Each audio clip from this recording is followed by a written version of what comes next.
So, this is Marcus Jordan. This is LeBron James Jr. And in today's video, we are going to be comparing these guys as players, and I'm going to be saying which one of them was a better basketball player. And before we get on to the view, guys are new to the channel, subscribe. We're trying to hit 2.4k by the end of the day, and we're about 50 subscribers off that. And we're going to be completely honest here. Like, I'm not going to overrate Marcus Jordan for the sake of it, and I'm not going to underrate Bronny James for the sake of it. At the end of the day, we are talking about basketball here. And if you're wondering why I'm wearing a Snuggie, heating is ridiculously expensive, and it is freezing right here. So, anyway, let's talk about it first of all. So, Bronny James was a 4-star recruit, and like, he shouldn't have been a 4-star recruit. Like, we can be honest about it. He should not have been a 4-star recruit. Like, he was rated at 89. That was his scout grade, which was 4-star. So he wasn't like anything spectacular, and he shouldn't have been 4-star. Realistically, he is 20th. 20th in the nation with an 89 grade. Obviously a really bad class. But the reality of the situation is that he was not the second best player in Los Angeles or in California. That is one of the most crazy takes I've ever seen. He should not have been an All-American. The reality is he should have been a low 3-star, maybe 2-star recruit. That is the reality. Was he out of high school? Should he have been a D1 player? Yes.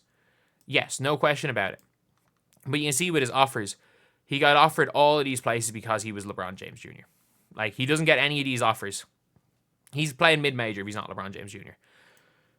But even still, even with that, with Marcus Jordan not really having the benefit, you see it where he was being recruited. He was being recruited at like almost to his level. But Marcus Jordan, surprisingly enough, you're seeing here he only had offers from like Davidson, Iowa. He could have played with Steph? No, Steph was gone. But like Davidson were in the tournament. UCF were pretty decent. Iowa, in fairness, like Davidson, I know they weren't a big college, but when they had Steph Curry, they were better than what USC were with Bronny. And he went to UCF. But he was an 87 grade. So ESPN he was not ranked in his state. He was not ranked regionally. But he still had almost the same scout grade as Bronny James, according to ESPN. But he was, in high school, he did get cooked by Eric Gordon. But the thing with Marcus Jordan is they're probably about the same height. Marcus Jordan's listed as 6'3", probably 6'1", similar enough to Bronny, and he was just a bucket. In his defense, Marcus Jordan was an absolute bucket. Like, he was quicker. He was able to, like, he was craftier. He was a lefty. And yes, he got cooked by Eric Gordon, but a lot of people got cooked by Eric Gordon. People thought he was going to be like the truth in high school. But at the same time, he came out of high school. You can see here, Marcus Jordan, one of the best shooting guards in the country. Yeah, no, he wasn't. But that was the overhype from like Ball His Life. But the difference is that even though, yeah, there was a little bit of overhype when it comes to how, like, going to watch his games, oh, that's MJ's kid. The reality is that he went to a college at a level that was right for him. Like, he went to the right college. He went to, he didn't go to a college where he was going to really struggle, and he didn't try to be one and done into the NBA. Marcus Jordan in college, in his first year at UCF, he started 18 of 32, played 26.1 minutes, shot 41% from the field. Like, he shot 27% from 3, which is not ideal. At all. But still, like, not the worst numbers, and averaged 8 points per game. Like, it probably should have been a lot better, to be honest. But at the end of the day, they are not the worst numbers for a freshman coming in, especially a non-ranked freshman in the nation. Bronny James for USC, however, he shot 67% from the line, he shot 26% from 3, shot 36% from the field, and averaged 4.8 points per game.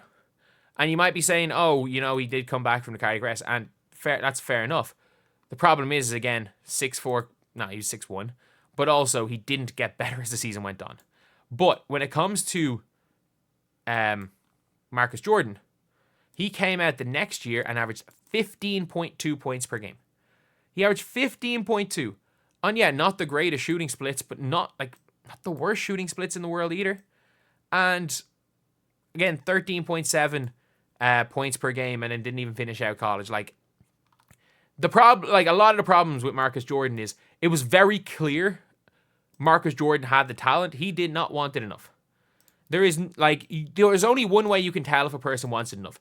And it's not about someone saying they want it enough. It's about individual improvement, stuff like that. He did not want it enough. But if we're talking pure talent, pure basketball ability, in the Bronny James versus Marcus Jordan debate, it is not close. It is close, in fairness. It's close. But Marcus Jordan was the more talented player.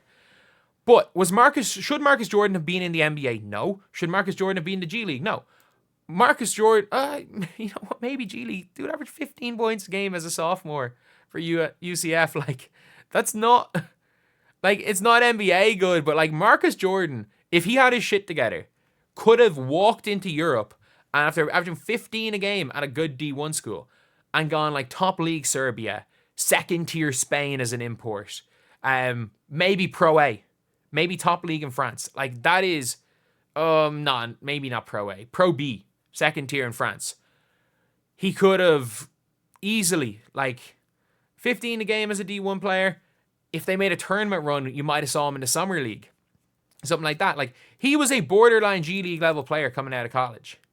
He was. That is the level Marcus Jordan was at. Again, you have to put a caveat if he had his shit together. But Bronny James is just not as good. But I will say this for Bronny James. Bronny James has his shit together.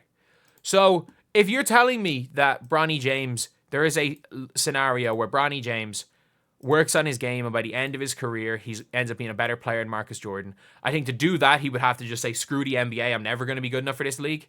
And work his way in overseas and work his way up and play at the highest level he can. But that's never going to happen. That's never going to happen. Bronny James is going to be a sideshow for a couple of years for the Lakers. And that's the thing with Bronny James and Marcus Jordan. People are literally saying Bronny James will not play for... he's not playing away games. They're using excuse. Oh, but he can't just be in an airport. He can't just fly commercial. And it's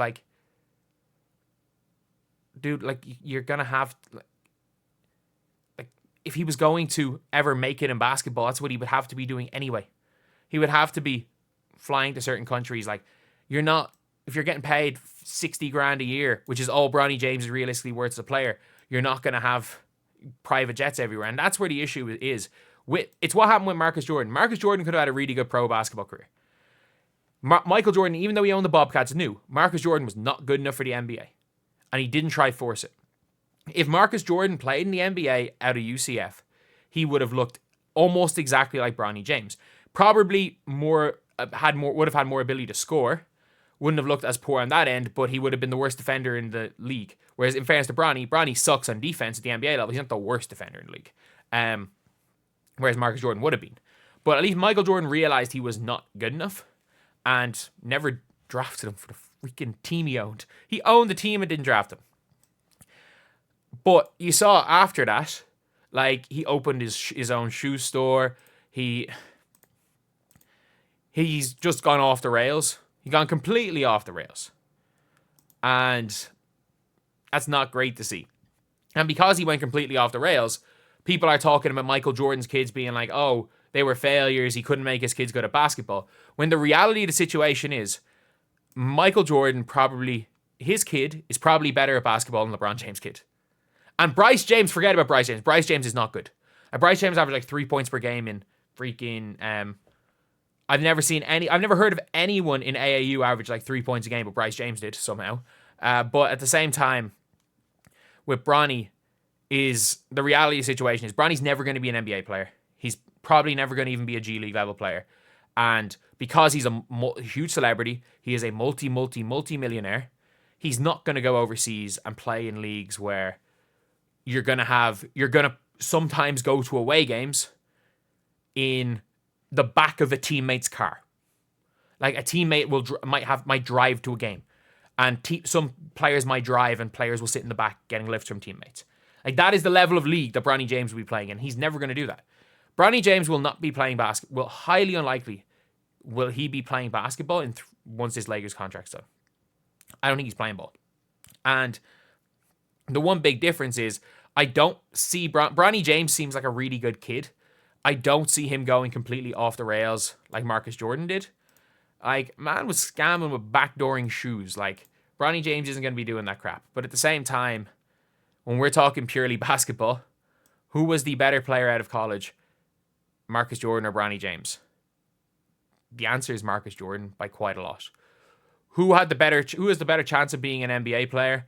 I don't think there's a point in giving this to either of them because neither of them did, except one of their parents owned a team and had the foresight to not draft them because of how bad of a look it was because he wasn't ready. The other's dad pretty much owns the Lakers and got them to draft him.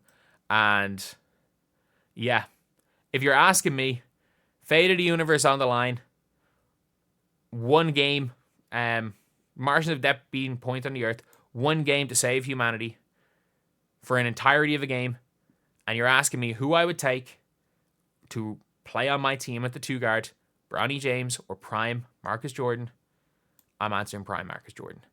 It's not like an absolute blowout. Like, a lot of people are going to be like, oh, look, Marcus Jordan averaged so much more points. He was so much better. It's like, he was, but he was also like a little bit older. Like, I think he was 20, I think, in his second year of college ball, whereas Bronny's, I think, 19. Oh, it's only 1 year. Bronny's not going to be that in a year, let's be real.